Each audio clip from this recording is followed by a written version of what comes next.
Hi everyone, welcome to this reading.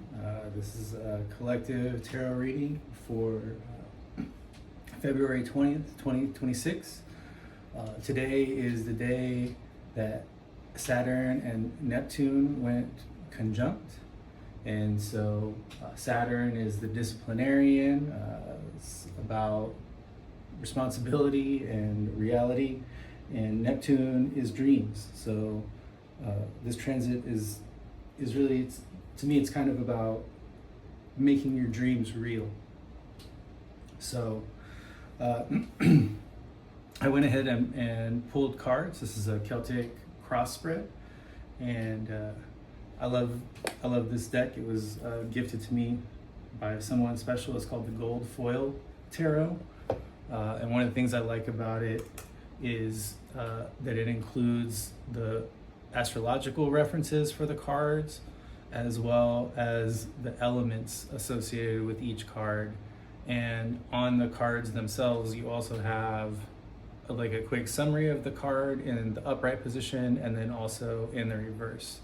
So, to me, the art is just, the art's cool. They did a great job with these cards, and they this is maybe a bit of a tarot dork thing to say, but they shuffle real nice.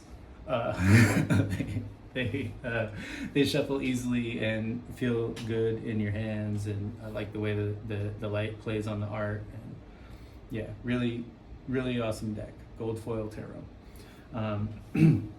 So in this Celtic cross spread, we have the center, so the Two of Cups, and this is Cancer energy, and water. And this is about in this context of this reading and this transit, this is about healing relational wounds and relearning emotional reciprocity and softening without losing discernment. So it's about like heart-centered leadership, emotional intelligence, and feminine receptivity.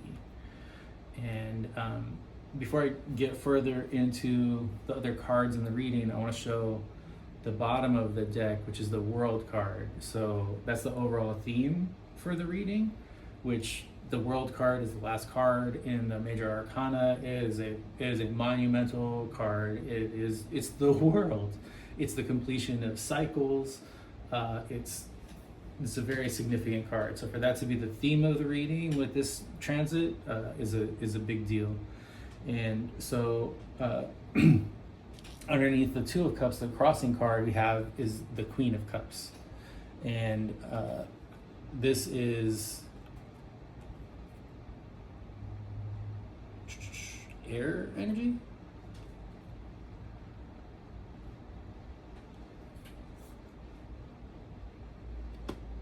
Sorry, no, water. I do like the way that the light plays off the cards, but sometimes it does make it hard to read. I got a little glare. So yeah, the Queen of Cups is, she's the ruler of emotions, right? Which of course that makes sense why the elements is water. You notice that's the same for both of these. And also note that the very first card, the sign is Cancer, right? And what's Cancer? Cancer is the crab, right? And like when I think of Cancer, I think about hermit crabs, how they're so diligent in everything they do. They're carrying around literally their house on their back, and they go about their life, and as they grow, they search for a new house that they can fill, right? And that's kind of with the World card here on the bottom and the implication of cycles, right? Like this is the end of a cycle and the beginning of a new one, because just like the hermit crab, that's what we do as people, right? We go on about our life, and hopefully we're doing our best to improve, and we grow and we expand, and we get a little bigger. right? Not necessarily in a physical sense, but maybe emotionally, mentally, spiritually. So here in the root position, we continue with the reading, is the Eight of Cups. And so this person is walking away from all of these cups. And to me, this is the walking away from codependent dynamics, false savior narratives, institutions that don't really serve us, right? For the people, by the people, to serve and protect. Like, is that really what's happening? So, yeah, the Eight of Cups, walking away from codependent dynamics, walking away from false savior narratives, and from institutions that don't nourish, institutions that don't serve us. So, is your government representative really representing you? Is this construct that we work most of our lives until we die and get to enjoy the weekends really right for us? I can tell you, for me, that's a no. So this is people coming into their own sovereignty, right? And walking away from things that have hurt us towards the future. And so in the fourth card position, in the past, we have the Page of Pentacles. So this is the new economic beginnings, new value systems, grassroots rebuilding. It's small seeds planted in the last few years that are beginning to stabilize. And I think as a collective, we can see that. I think there's a big difference in how widespread people have become interested in consciousness and in spirituality outside of a religious framework. I think it's so much more common now than it was even just a few years ago. One of the jobs that I have is I work in a smoke shop, and so people were in there buying stuff, and these guys bought some little glass pipes, and I asked the guy, "Hey, what do you use those for?" And he said, "Oh, it's for dabs." You know what dabs are? Yeah, I know what dabs are. And he says, "Yeah, also you can use it for smoking DMT." And I was like, "Oh, really?" And just based on my reaction to, you can also use it to smoke DMT, his follow-up was, "Are you spiritual?" I said, "Yes." And then I talked with this guy about angel numbers, about sacred geometry, about Christ consciousness. Just out of nowhere. This is just me talking to a customer in a smoke shop where I work. And I guarantee you that there are people who would have judged this book by the cover and really missed out on an interaction with an amazing person. Because this person, they had tattoos on their face and stuff, and they look like they've seen some things. But part of the reason that I'm spiritual is I've seen some things. So yeah, and also we're all the same. Part of that conversation was about the oneness of everything, and in the course of that, we talked about how everyone is one and how we're all mirrors of each other. And I said, "Yeah, man, I'm you, you're me. We're all a source consciousness pretending to be different people so that we can play this game." Yeah, is a great conversation, and I feel like that's a good example of seeds beginning to stabilize. most of the stuff we talk about, I didn't bring it up, he did. I just engaged with him. So it made it pretty cool. So in the fifth card position, we have the Knight of Pentacles. And so the Knight of Pentacles is slow but steady. And to me, this is about slow rebuilding, right? As we go into this new cycle, we're going to be building the future, and we want to build a future that's real and that will last. And the Knight of Pentacles is the slowest knight, but he's also the knight that's connected to the earth, and the Knight of Pentacles is the most strategic of the knights, and builds things that last. That's why he's connected to the earth. And so we see that earth energy in the card. We see that earth energy in the Page of Pentacles too, right? Because Pentacles are earth. And then in our root card, we see the water element, because cups are water.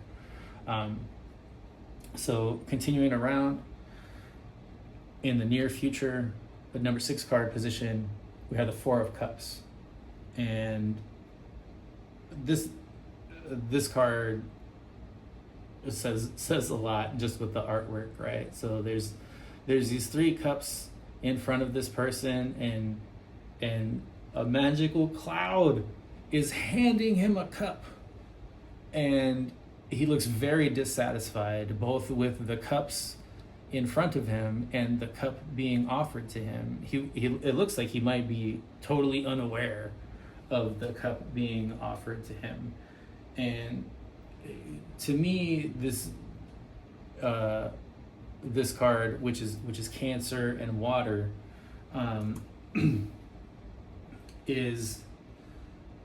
it's kind of like a refusal, or like just, I've had enough, right? And so this is emotional fatigue. This is people thinking about what they really want, right? This guy, he doesn't want any of these cups, and he doesn't want this cup, and he's very in his position, right? And I think that maybe part of the reason that he's not just taking the cups that is being offered to him, or appreciating the cups that he has, is because he's thinking about what does he really want.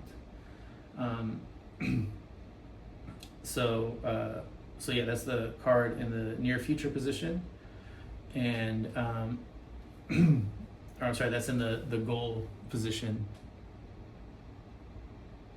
Oh no, that's near future.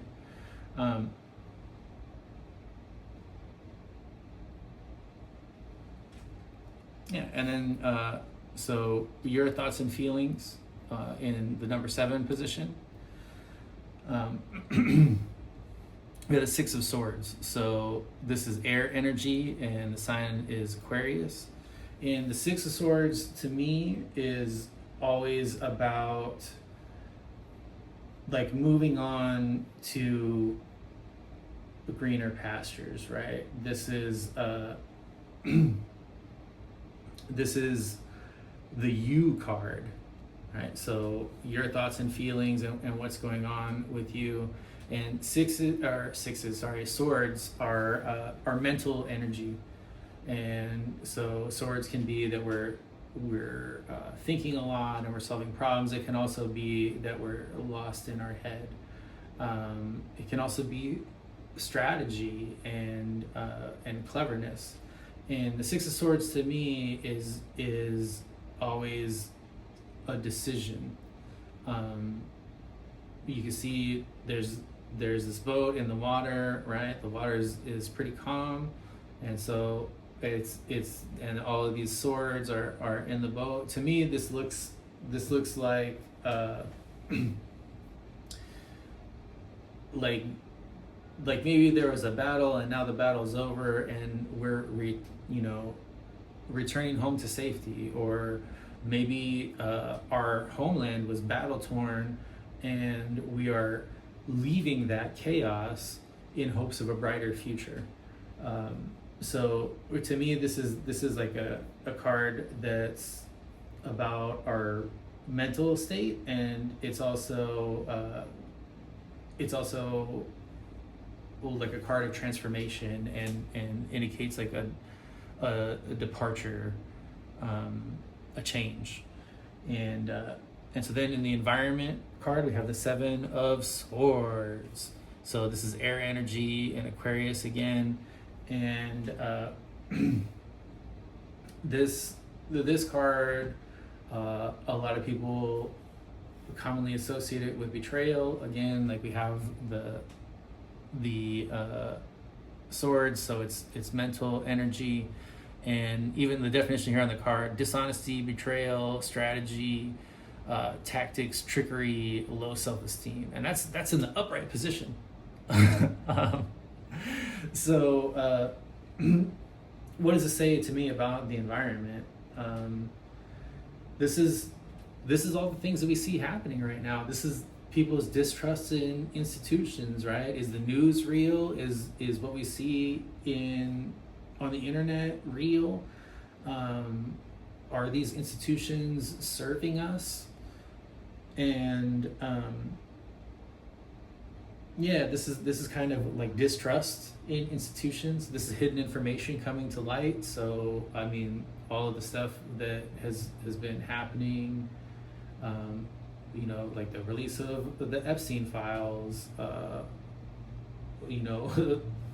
prince getting arrested in connection with that. The talk about UFO and UAP and non-human life disclosure. All of this is hidden information coming to light, right? And this is about exposure, right? And I feel this is about all of the things that we've been led to believe that serve the few but destroy the many being revealed. And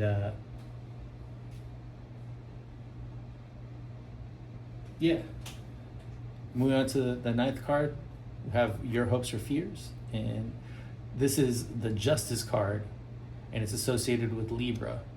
And again, this is air energy.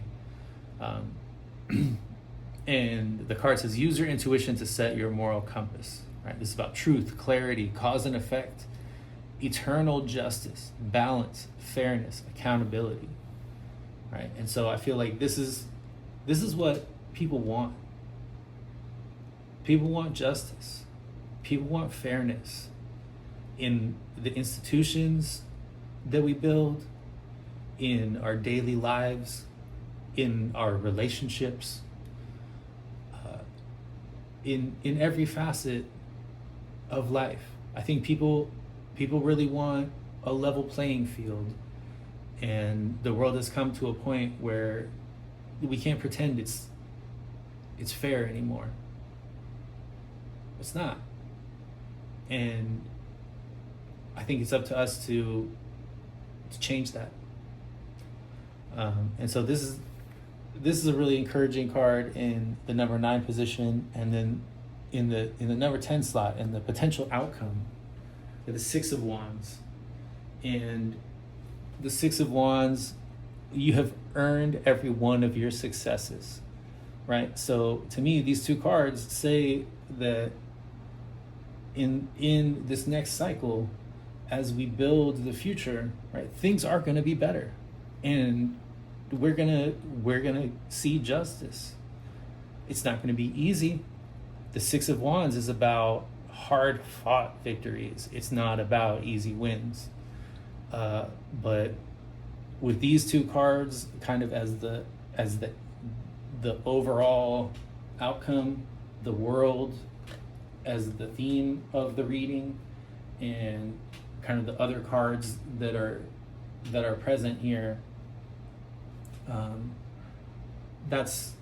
what I'm seeing, and yeah,